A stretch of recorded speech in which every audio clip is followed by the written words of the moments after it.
반갑습니다. 17일 금요일 새벽 하나님께 올려드립니다.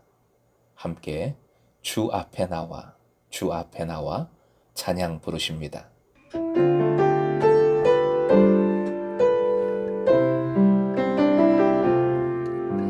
주 앞에 나와 제사를 드리네 마음 열어 내 삶을 드리네 주를 봅니다.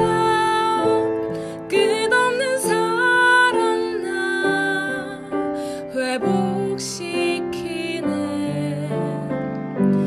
이제는 들어 주번에 그 능력 날 새롭게 주님의 사랑 날 만지시니 내 모든 두려움 사라지네. 폭풍 속에도 주 붙들고 믿음으로 주와 건네 갈보리 언덕 넘어 그 어느 날 주 안에 온전케 되리. 오늘 허락하신 하나님 말씀 출애굽기 28장 22절에서 30절까지 22절부터 30절까지의 말씀 함께 읽겠습니다. 순금으로 노끈처럼 따은 사슬을 흉패 위에 붙이고 또 금고리 둘을 만들어 흉패 위 곧 흉패 두 끝에 그 두 고리를 달고 따은 두 금 사슬로 흉패 두 끝 두 고리에 꿰어 매고 두 따은 사슬에 다른 두 끝을 에봇 앞 두 어깨바지의 금태에 매고 또 금고리 둘을 만들어 흉패 아래 양쪽 가 안쪽 곧 에봇의 닿은 곳에 달고 또 금고리 둘을 만들어 에봇 앞 두 어깨바지 아래 매는 자리 가까운 쪽 곧 정교하게 짠 띠 위쪽에 달고 청색끈으로 흉패고리와 에봇고리에 꿰어 흉패로 정교하게 짠 에봇띠 위에 붙여 떨어지지 않게 하라. 아론이 성소에 들어갈 때에는 이스라엘 아들들의 이름을 기록한 이 판결 흉패를 가슴에 붙여 여호와 앞에 영원한 기념을 삼을 것이니라. 너는 우림과 둠밈을 판결 흉패 안에 넣어 아론이 여호와 앞에 들어갈 때에 그의 가슴에 붙이게 하라. 아론은 여호와 앞에서 이스라엘 자손의 흉패를 항상 그의 가슴에 붙일지니라.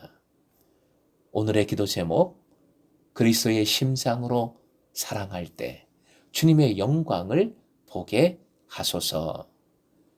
그리스도의 심장으로 사랑할 때 주님의 영광을 보게 하소서.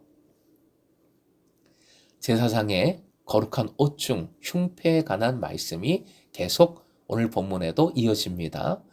22절, 23절 이미 앞에서 언급한 것으로서 흉패를 에봇에 고정시키기 위한 장치들입니다. 흉패에는 총 4개의 고리가 달립니다. 이 중 2개는 흉패 윗부분에, 그리고 나머지 2개는 흉패 뒷면의 아랫부분에 달립니다. 24절, 25절은 윗부분의 것으로 여기에 금사슬을 꿰은 후 에봇 두 어깨바지에 달린 금태고리에 연결시킵니다. 26절부터 28절까지 흉패 아랫부분의 고리에 관한 말씀입니다. 윗부분의 고리는 바깥쪽에 달려 있어서 볼 수 있습니다. 그런데 이 아랫부분의 고리는 안쪽에 달려 있어서 겉에서는 볼 수 없지요. 그리고 아랫부분의 고리는 그 색깔이 청색입니다. 29절부터 30절 판결 흉패의 용도에 관한 말씀입니다. 누가 언제 사용하는가? 대제사장인 아론이 성소에 들어갈 때 사용합니다. 무엇을 어떻게 왜 사용하는가? 2가지입니다. 첫 번째는 30절 앞쪽에 나오는데요. 판결 흉패는 우림과 둠밈을 안에 넣고 대제사장 아론이 하나님 앞에 나아갈 때 사용합니다. 우림과 둠밈이라는 것, 우리에게 낯선 물건이지요. 큐티집에도 나와 있지만 보충 설명이 필요하리라 생각됩니다. 우림은 빛을 뜻하는 우르의 복수인데, 그러니까 빛들이라는 의미이지요.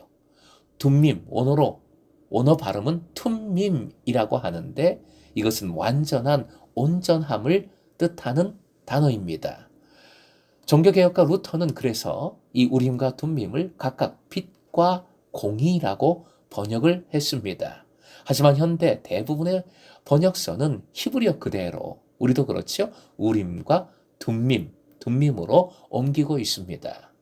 우림과 둠밈의 뜻인 빛과 완전함은 하나님의 성품과도 이어지지요. 두 단어의 첫 자가 각각 히브리어 알파벳의 처음과 마지막입니다. 이것은 처음과 나중, 시작과 끝이 되시는 하나님이라고 말씀하신 그 성경 말씀과도 연결이 됩니다. 우림과 둠밈의 크기나 모양, 재료 등에 대해서는 성경에 정확히 나오지 않으니까 잘 몰라요. 아마 매끈한 돌이나 혹은 금속으로 만들어진 일종의 주사위 모양으로 추측을 합니다. 용도는 명확하지요. 하나님의 뜻을 알고자 할 때 그 뜻의 가부를 결정하는 일종의 제비 역할을 하는 도구입니다.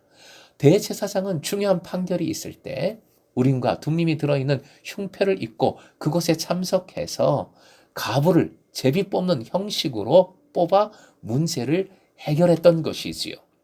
구약시대 초창기에 우림과 둠밈 등을 사용하여 제비를 뽑아 하나님 뜻을 분별하는 이 기계적인 방법은 그 이후에 하나님의 말씀을 받아 대언했던 선지자들, 예언자들의 활동이 증대됨에 따라 하나님께서 선지자들을 들어 사용하심에 따라 점차 그 필요성이 줄어들었습니다.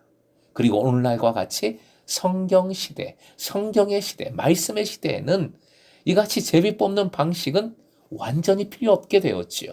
하나님께서 기록된 성경 말씀과 성령의 조명을 통하여 인도해 주시기 때문입니다.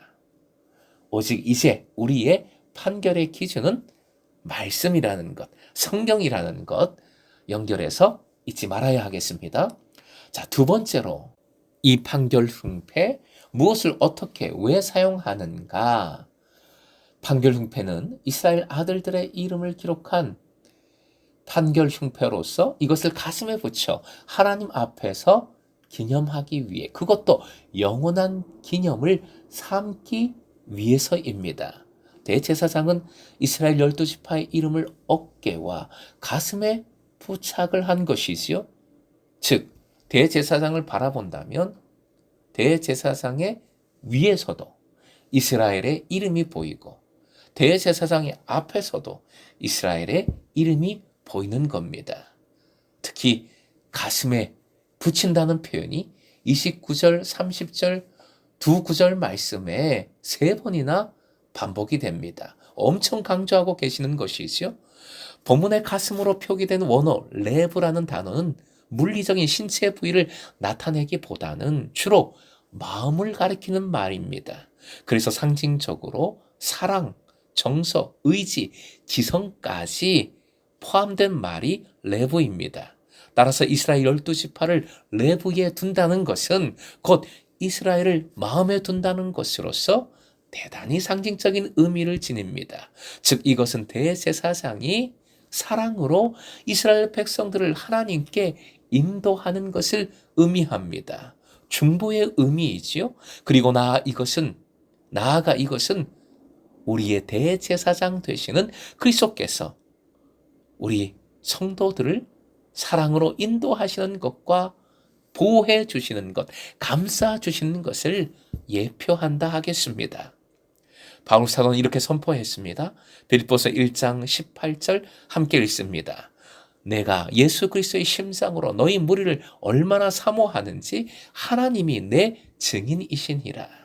오늘 본문의 대제사장처럼 오직 주님의 사랑을 심장에 채운 사랑의 중보자 모습인 것이지요.